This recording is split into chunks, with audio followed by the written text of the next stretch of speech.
Assalamu alaikum and welcome back to Kalashnikovia, the show where we discuss the Quran in ways that perhaps you haven't heard the Quran discussed before. Now, there's a very special verse of the Quran and it tells us that there are those who claim to believe. They say, we believe in what was revealed. And then Allah says, يُرِيدُونَ أَن يَتَحَاكَمُوا إِلَى الطَّاغُوتِ. They wish to refer legislation to the Taghut. Now, this is something that we're going to be talking about today. It was a verse that was on our list of verses to discuss, but we're going to be discussing it in a very particular context, and that is the context of the elections that took place just recently in New York City, America. I'm your humble host, Sheikh Mulafer, and here in the studio we have the one, the only, Sayyid Abdullah. Assalamu alaikum. Wa alaikum assalam wa rahmatullahi wa barakatuh, and thank you for having me. Did I catch you off guard at all? Maybe. Oh, well, we wanted to discuss I was it. expecting something like this. Yeah. Yeah. See, okay, so before the show I asked you, do you know what we're discussing? And then Yeah. you said no. And I Yeah, said, actually, I just got to make this point because some people send us messages and comments about the show of not being organized. And the reason is that because I literally have no idea what we're going to talk about. So we keep jumping topics and things, so there's no sequence. So the viewers have to keep that in mind. yeah, that's the way we like it. Unpredictable. Mm-hmm. And I think that that's one of the things that is making this show popular and why people like it is because when they watch it, they can actually feel that we haven't prepared anything. Unscripted. We are talking completely unscripted, off the cuff, the way that we would behind the camera. Yeah. To a certain extent. Yep. You know? Yeah. And there's a little bit of a filter there. Yeah. But okay, so let's crack this open and let's dive into the discussion. Mamdani has just been elected in New York and many Shias are celebrating. Sayyid, how does that make you feel? Disgusted, to say the least. Why? Disgusted, upset, sad, amongst other words I cannot say. But it's a good thing, you know, we've got a Shia, not just a Muslim, a Shia. This is better than when Obama got elected. This is better than Sadiq Khan being elected as the mayor of London. I mean, we were just so happy when those things happened. I'm trying really hard to play devil's advocate here. Yeah. Yeah. It's not a good thing. It's being a Shia or being a Muslim is not the criteria. The criteria is who you're working for. So what's the benefit of having a Muslim or a Shia, as he claims to be, when you are serving the Taghut itself? So how good is that? It's like saying, some of the Shia, they were in Karbala, right? Mm-hmm. They killed Imam Hussein. But they were like, he's Shia. Or some of them were companions of the Prophet sallallahu alaihi wasallam, yet they managed to kill the grandson of the Prophet sallallahu alaihi wasallam. So how does that do them any good? So this is the illusion that people fall under, is that, because he's a Muslim, because he's a Shia, therefore he's good and he's going to serve us. He's not serving you. He's serving Shaitan. I've heard people saying, no, but he's pro-Palestine. So I gave the analogy of Karbala. I said, that's like a Shia being in the army of Yazid and saying, no, I'm pro-Hussein. Yeah, now look, the end of the day, when it comes to oppression is rejected in human nature. It doesn't matter who you are, doesn't matter what your faith is. When you see oppression, you naturally reject it because Allah subhanahu wa ta'ala has programmed that into every human being, that oppression is bad. So you don't need a prophet or a messenger or an infallible imam or a preacher to tell you that oppressing someone else in any shape or form is bad. This is something innate, we know. That's true. So being a pro-Palestine, it doesn't mean that that makes him a good person. Well, but it's being argued that could still have positive repercussions on the populations. On what is he going to do being a pro-Palestine? So what, because he said he's going to visit the Jewish state, or is he because he's going to arrest Netanyahu when he comes to New York?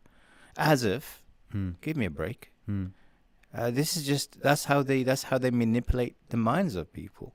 Like, who is Mamdani to hold Netanyahu at bay when Netanyahu controls the entire country? The Jewish lobby controls everything. Behind the scene, this is the thing, they put a show outside, but behind the scene, he's working for them. He's not. Who is he working for the love of God? What is he serving New Yorkers? Sure, but who does New York belongs to? Belongs to the devil. It's like I go to the devil's house. I'm just like, could you please rent me a room? And I'm gonna rent a room from you, and I'm gonna make sure that all the residents in that room are taken care of. And this shaitan will be like, oh yeah, thank you very much. I really appreciate your work. I'm like, oh, by the way, I'm a Muslim. Like, even better. Sorry, I just thought of a meme. Sorry, do you know that meme where he goes, "Why are you gay?" Yeah. That one. I was like, Pastor, are you not being a little bit too extreme? I'm not being extreme. Actually, if anything, I'm not being extreme at all. If I have to be extreme, do you want me to be extreme? Please, Bismillah. Okay, let me be extreme as I could get. This guy, Mamdani. Okay, so I'm going to play that card, right? And I don't care. Whatever happens, let it happen. Okay. He is an absolute kafir in every sense of the word. Damn. He's kafir from head to toe. Mm-hmm. Okay? Okay. So, I don't want to go further because if I have to go look at his parents, I don't know how a Muslim Shia managed to marry a Buddhist, which is forbidden in Islam. Buddhist or Hindu? Hindu or Buddhist doesn't matter. Right, Because at the end of the day, if you're just a Hindu, you can't marry them in Islam. You have to marry Ahlul Kitab, people of the book, Christian and Jews. So how did he end up marrying her? One. So I would caution his birth to begin with. And then in Islam, if I question his Islam, now, if you want to become a Muslim, you have to play by the rules of Allah subhanahu wa ta'ala. You can't just give yourself a badge of honor and then do whatever you want to do. It doesn't work like that. You know what I mean? It's like, I'm like, for example, just to make this easier to understand, for example, I play gymnastics. I'm a gymnastics player. That's my trade. I go to the gym and pretend that I could lift weight. Like they could say to me, look, this is not your field. Go somewhere else. Yeah. Right? Go to your gymnastics. Are you saying this because I've seen a clip where apparently he's talking about Muharram and Karbala and things like that? No. That's what makes me even more disgusted. Because, see, this is a problem, is that when you have someone, and I don't care, like I said, how the people going to see this. When you have a person who supports LGBTQ #TV, right? And he supports all the wrong things in the world. And he jumps around, goes from one club to another, from one trans community to another trans community, from one nonsense to another nonsense, and claims to be a Muslim. I don't know how that works. It's like Prophet Lut alayhi salam supporting his own group, his own people, right? Advocating for them, saying, "Oh Allah, by the way, I am the Prophet, but I advocate for my own people." How? I just honestly, I have no words of how that could work. Now, so when I have a person who breaks all the rules, all limits by Allah subhanahu wa ta'ala, then comes my way and uses my imams, uses my deen to push his own agenda so I could elect him, that's where I'm going to have a problem. That's why I'm going to say he's a kafir in every sense of the word, and I'm not going to back down out of it. So you do whatever you want to do. Okay, I don't care. He wants to run for mayor. He wants to serve the people. He wants to do whatever he wants to do. By all means, that's not my problem. But do not bring my imams on your tongue.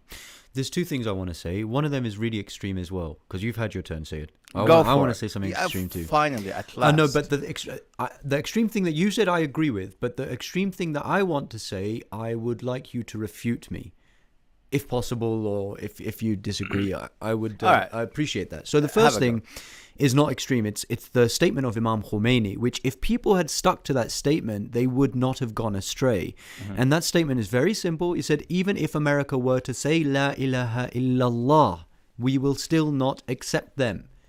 Now, why did he say that? It's because when America pulls a card like this, it's only to deceive people and to eventually lead them completely astray. The verse that we mentioned at the beginning of the show as well, it says that when they wish to refer legislation to the Taghut, it is going to lead them astray. Shaitan wishes to lead them astray. And this is a good precursor to the extreme thing that I want to say.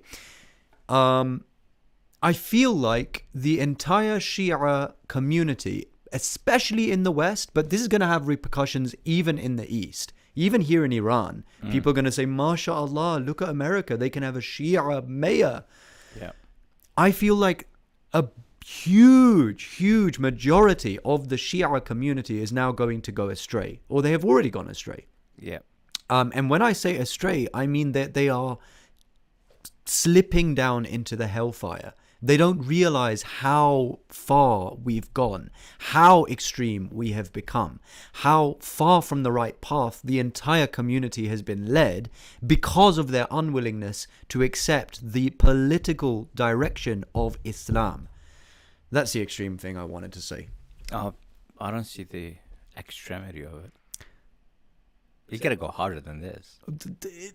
It's pretty extreme because I'm talking about the entirety of the Shia community across the world. Getting misguided? Completely misguided. Not just, oh, look, the youths are listening to haram music misguided. Not just, oh, look, some of these youths are watching anime. Not that misguided. I mean, we've been worried about those kinds of things, which are in comparison completely petty. Oh, look at the divorce rates. Oh, yeah, it is terrible, but it's not as bad as what's happening right now. They are picking a side, and the side that they're choosing is not just the side of some European country. It's the great Satan America itself. Now, if that was to physically manifest, you would see some beast which is so hideous, so terrifying, so traumatizing, it would outdo any nightmare a person could possibly ever imagine. That is what people are following now.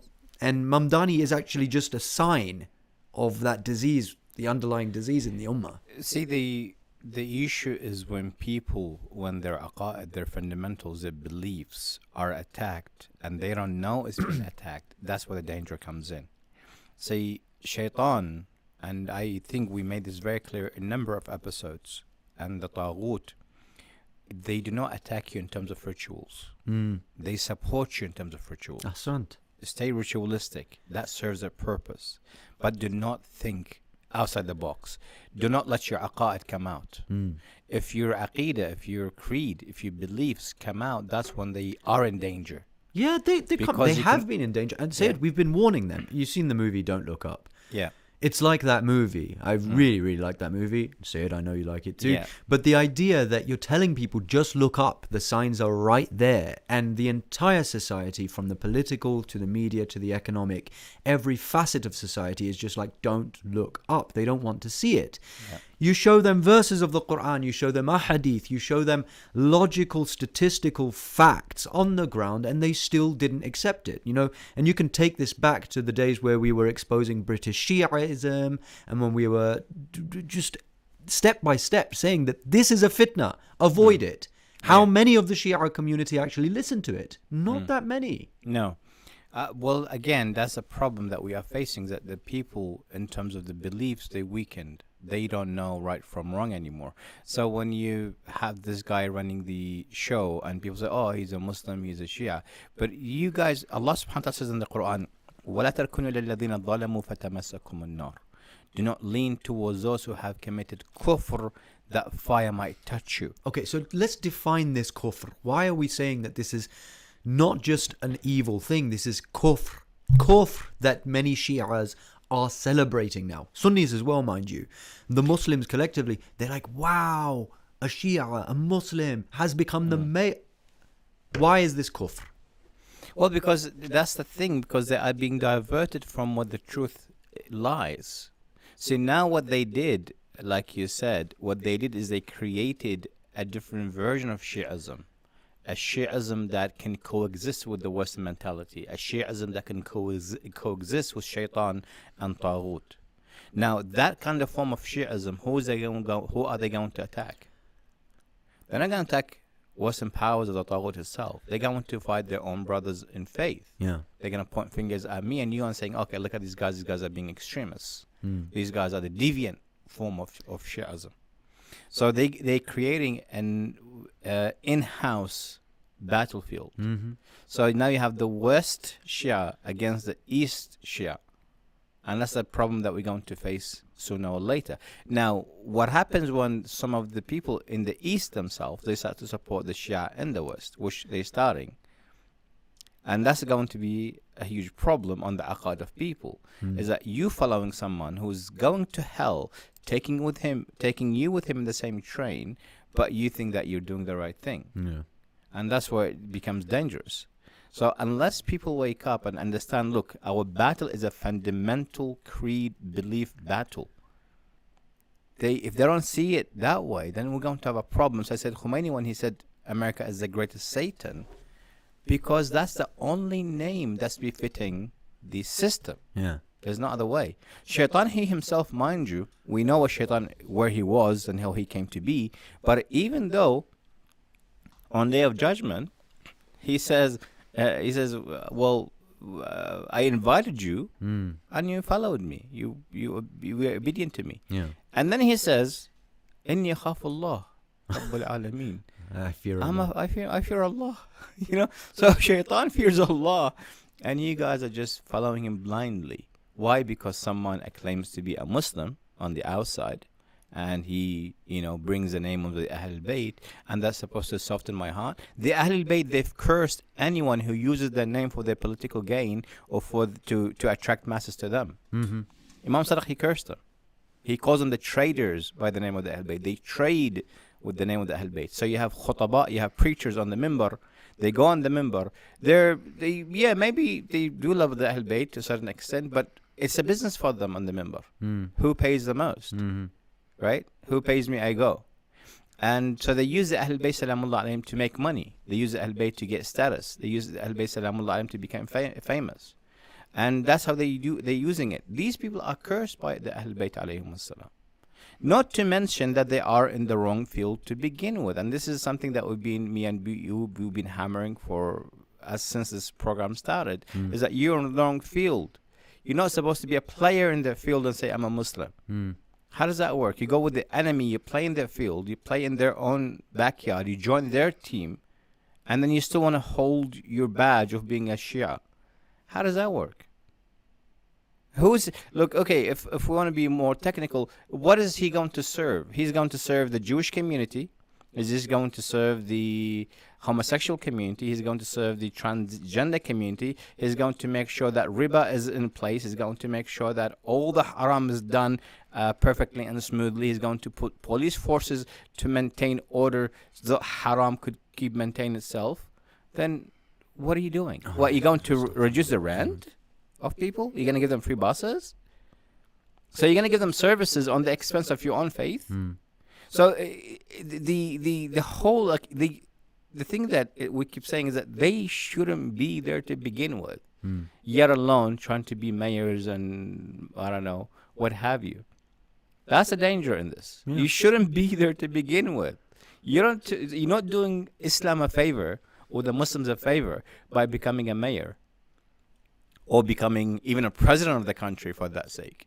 The system is always a system. The system is never going to change. The system has been set by Shaitan, by Taghut, and they will do whatever it takes to maintain that system. Yeah. Actually, it reminds me, when I was in the West, back before I came to the Hawza, I heard a hadith. It was a Sunni hadith, I think, from the Sunni books. We shouldn't really categorize it in that way, but anyway, it was about the Dajjal, and it said when the Dajjal comes, do not approach him. Why? Because good people will approach the Dajjal in order to try to fight him or change him, but when they go close to him, they will become part of him. Now, when I heard that hadith way back in the day, I said I can't join the BBC. I can't join. I wanted to be a journalist, and I wanted to work for one of those big companies in the UK. And I said, no, I can't do it. I'm terrified. Even if I have good intentions, that institution is going to manipulate whatever message I want to put out there. Now, you take it from the media perspective, then you go to the economic perspective, it's the same thing. If you want to work for their science corporations, it's the same thing. Their technology, the same thing. But now we've gotten to a new era of fitna. It's politics, like the actual political spectrum now. Shias have entered it. Yeah. I really do feel like before Imam Zaman alayhi salam comes, we're going to have to see so much insanity and so many people applauding it. Well, that's definitely going to happen. I mean, we've been through this hadith like 1,000 times over and over that the Ahlul Bayt alayhim salam, they already foretold us that before the emergence of the Imam alayhi salam, the Shia, they're going to reject the Imam alayhi salam.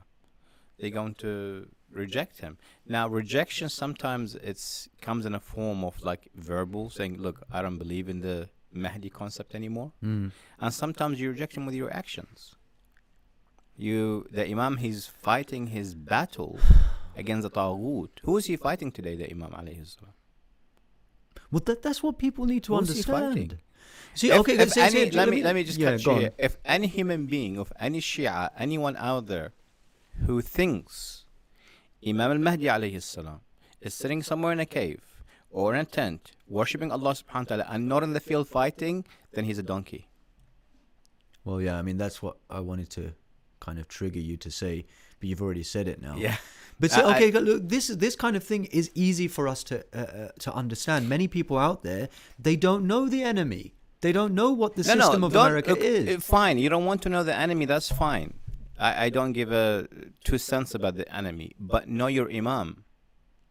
Well, how are you supposed to know? If you know what your Imam stands for, and you know what your Imam's duty right now is, follow in his footsteps. So the question I would raise here to everyone who's listening, what is Imam al-Mahdi salamullah alayhi doing right now?